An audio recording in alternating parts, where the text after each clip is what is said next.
Hey guys, here's part 7. Now, I'd like to give my thoughts on season 1 of The Flash. Now, it's a spin-off. First off, it's a spin-off of the TV show Arrow, particularly that 2-part episode in which we met Barry Allen. And it takes place 9 months after he got struck by lightning. And when he wakes up, he meets Dr. Caitlin Snow and Cisco Ramon, who work at Star Labs, and of course their boss, Dr. Harrison Wells, who actually saved him while he was in his coma.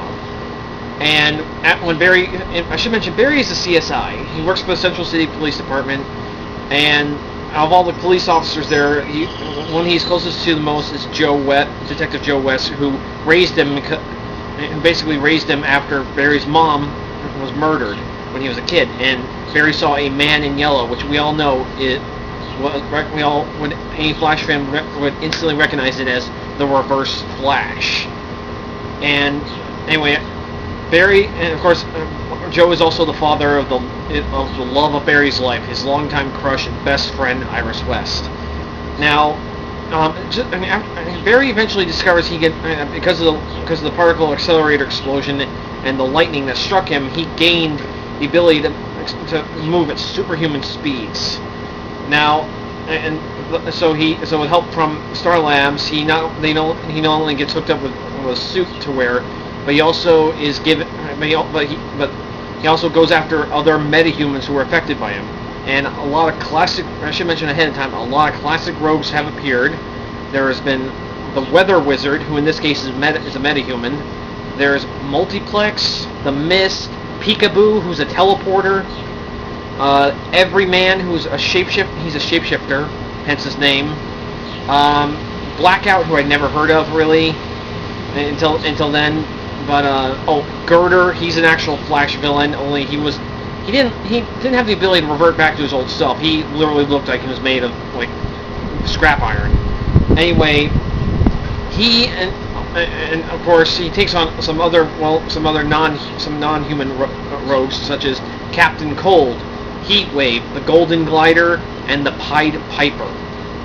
And of course, I forgot to mention another Flash rogue, the Rainbow Raider, who in this case has the ability to make his eyes glow a certain color and would induce a certain emotion. And that actually led to Barry teaming up with Oliver in a 2-part episode.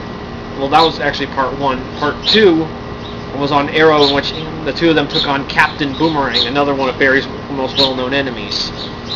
Hang on a second, sorry, I'm thirsty. It's actually pretty good.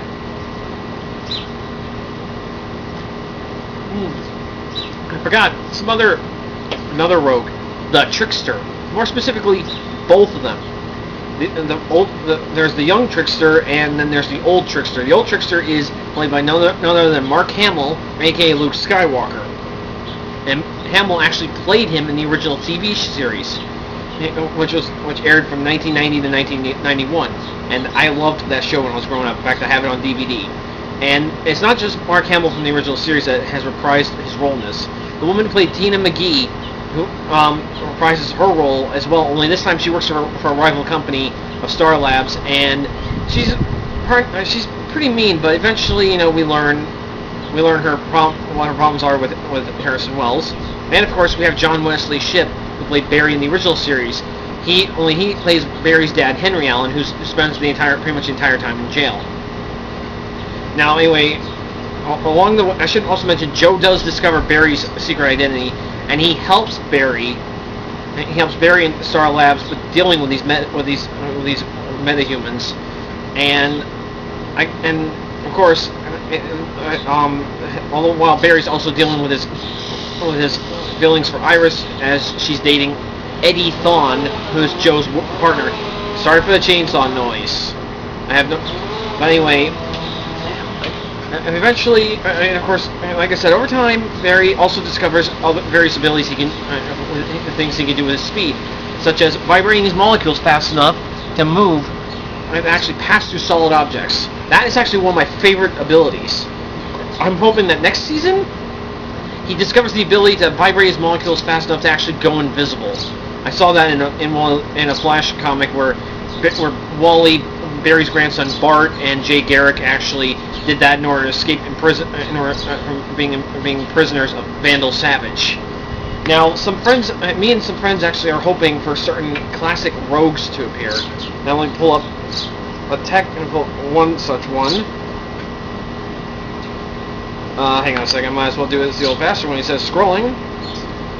Luckily. I'm really sorry about this, guys. Right, now, my friend Bethany suggested, for Flash enemies, White Lightning, who is not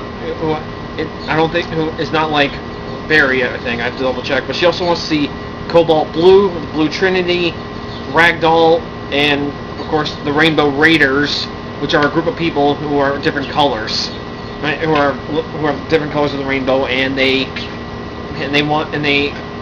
have certain abilities pertaining to those colors. My friend Glenn Mark, he wants to see Abracadabra, who I also want to see. He also wants to see Cobalt Blue, Dr. Alchemy and Mr. Element, the Fiddler, Mirror Master, Kilgore, Cobra, the Top, and Shade. I also want to see the Top. I also want to see Mirror Master, who uses holograms and mirrors to commit crimes, and of course Double Down, who thanks to his special ability, thanks to his powers, the Joker would love this guy. And those are Flash rogues that we hope to see in the next season. In fact, we're hoping this show gets at least 10 seasons, because I mean, the Flash is an amazing superhero. Oh, I just remembered another rogue. Gorilla Grodd appeared, and two of Barry's fellow Justice Leaguers appear in it. The Atom, who's primarily on Arrow, and Firestorm. And interesting note, the guy who plays the body of Firestorm, Robbie, he actually is related to the star of Arrow. So that's pretty cool. So it kind of makes these two series a family affair. Now, this ends part 7. I'm really sorry about this, but I am a huge Flash fan, and I actually hope to name my future son after Barry. So, this ends part 7. More to come.